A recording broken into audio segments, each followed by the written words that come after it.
Well, it has been said over these last several days, and as it's been repeated over a long, long time, that we have to be divine scientists and divine physicists and divine alchemists. And we know the nature of scientists. They love to make equations, they love to make formulas or formulae. So we're going to create another equation.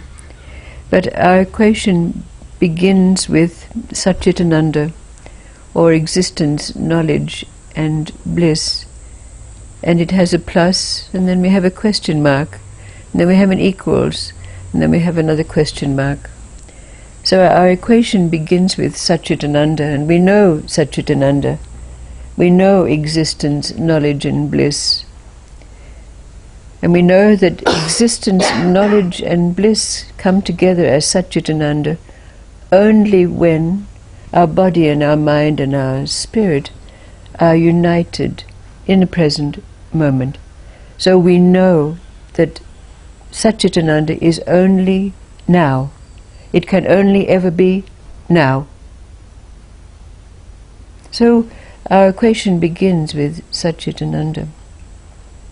So we have to find out what this plus is, this question mark. And you know, there's an anecdote that was been told about Divine Mother many times, and which has experienced, as you might say, a phenomena for myself, and no doubt you also. Let's see, and it, you know, in those instances when Divine Mother, someone would come to her and they would ask her, please, I've got this friend who wants to come and see you. And she would say, no, they're not ready, I don't want to see them. Or she'd say something like, yes, get them to call me, or bring them tomorrow. And we would all ponder on this. How does she know? She doesn't know this person. Nothing was said about them. But she would know. And you would wonder. I would wonder to how does she know? And now I know. Not because you have any answer, but just because that's where you're at, and that's why I call it comes with the territory. So what comes with the territory of Satchitananda? That's what our question mark is. So there's a little story that might help us to understand that. It's a story about in China about a certain emissary who came to visit another province of this Chinese nation. And they got into some conversations, and in the conversation, the ambassador from the place that the emissary visited said, you know, we've got a very famous sage here, a very, very knowledgeable and famous sage. And the emissary said, oh, you're talking about Confucius. And the man said, yes, Confucius. And he, you know, it is said that he can empty his mind and feel and experience with his body. Oh, yes, said the emissary, but we also have a very famous sage in our province, and it's said that he can hear with his eyes and see with his ears. Well, this was something very special. So the word got around, you know, very soon, that there was this great sage in this other province, and it came to the ears of the governor. Well, the governor was of a spiritual bent, so he sent a messenger to this great sage, who was invited to come to visit with him. And when the great sage came to visit the governor said, oh, it's believed that you can see with your ears and hear with your eyes. And the sage said, oh, this is just a rumor. I can't have my ears seeing and my eyes hearing, but there is something else. Oh, said the governor, what is it then? And the sage said, well, my body is in harmony with my mind. My mind is in harmony with my senses. My senses are in harmony with my energies. My energies are in harmony with my spirit, and my spirit is in harmony with all things. This brings me to a state where there is nothing outside my awareness. I cannot tell you whether I'm perceiving with my mind, or knowing with my heart, or feeling with my gut. But I do know that it is a natural state. In this state of Sat Chit Ananda, where existence, knowledge and bliss come together in the moments of our life, when we're absolutely present, what is the plus that is added to it, that you've experienced for yourself, that's told in this story?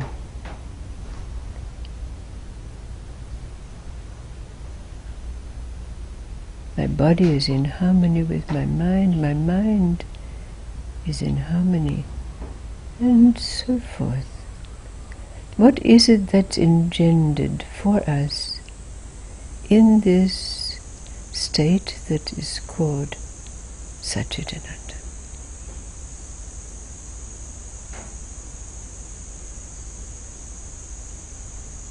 If someone asked Divine Mother, or they asked me, how do you know?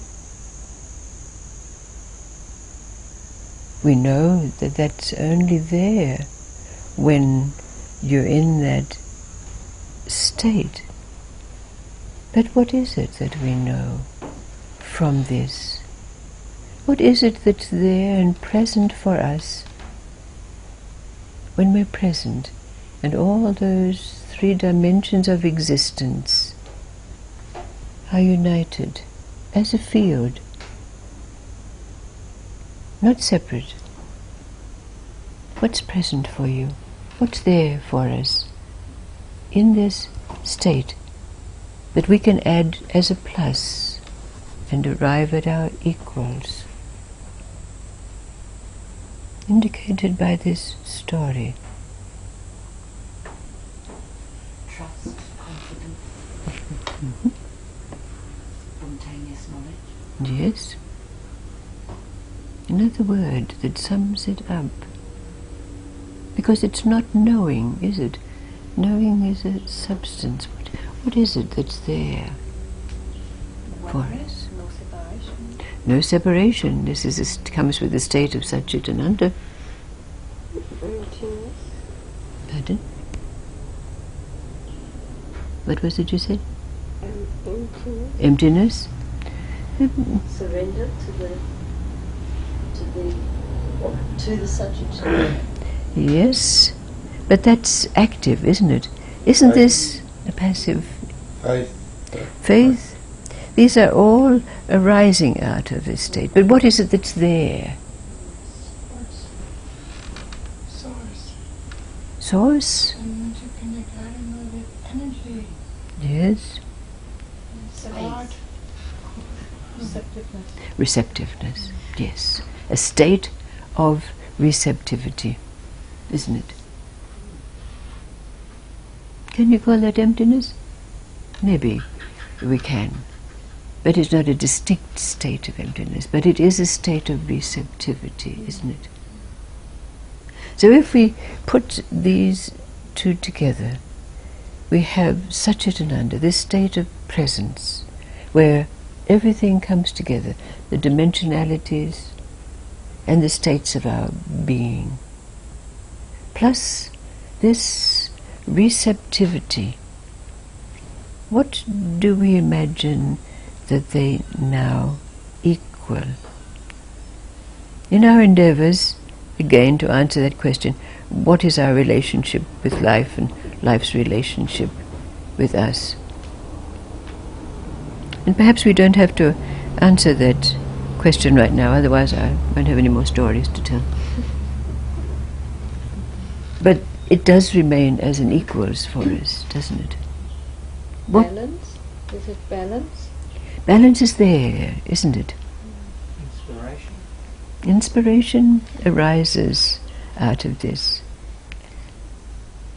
But the question is now, what is our relationship with life that we're attempting to answer? So we're creating this equation because we know that that will answer our question, because that will equal what it is that life is for us now. Isn't it so? So we have Satchitananda plus receptivity equals. Well, one of the things is right action. You know, that in the moment, whatever is, I suppose, comes to us or received is then transformed into some sort of external expression. Absolutely. Absolutely it is. Yes, yes, yes. So to sum this up, knowing that we're going back again to the recognition that this is a state of stillness, and this is the movement entering into that stillness. So when they meet, they create something which you could say is our relationship with life. So it's just putting it in another way, isn't it? But what do they equal? That's what we need to find out.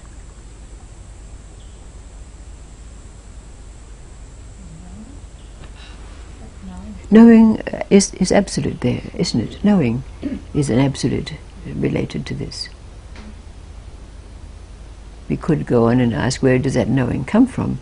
Just like in the story, he says, I don't know whether I'm feeling with my, or knowing with my heart, or so forth. But it's natural, and that we know.